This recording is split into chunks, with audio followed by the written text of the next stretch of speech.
বিদেশে বাংলাদেশের সব কূটনৈতিক মিশন, কনস্যুলেট, কূটনীতিকদের অফিস ও বাসভবন থেকে রাষ্ট্রপতি মোহাম্মদ শাহাবুদ্দিনের ছবি সরানোর নির্দেশনা দিয়েছে পররাষ্ট্র মন্ত্রণালয়। গেল শুক্র ও শনিবার বিদেশি কূটনৈতিক মিশনগুলোতেই নির্দেশনা দেওয়া হয়েছে বলে অন্তত 2টি মিশনের কর্মকর্তারা বিবিসি বাংলাকে তথ্য নিশ্চিত করেছেন।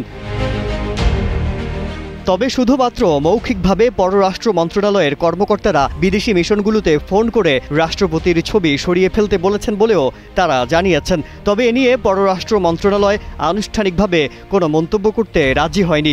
রাষ্ট্রপতির ছবি সরানোর পর সামাজিক যোগাযোগ মাধ্যমেও গুঞ্জন তৈরি হয় যে রাষ্ট্রপতি মোহাম্মদ শাহাবুদ্দিনকেও শেষ পর্যন্ত সরিয়ে দেওয়া হতে পারে। এমন অবস্থায় রোববার সচিবালয়ে এক সংবাদ সম্মেলনে কথা বলেন পরিবেশ উপদেষ্টা সৈয়দা রিজওয়ানা হাসান। বিষয়টি নিয়ে সাংবাদিকদের এক প্রশ্নের জবাবে উপদেষ্টা বলেন, বিদেশি মিশন থেকে রাষ্ট্রপতির ছবি সরানোর ফলে ফেব্রুয়ারিতে নির্বাচন অনুষ্ঠানে কোনো প্রভাব ফেলবে না।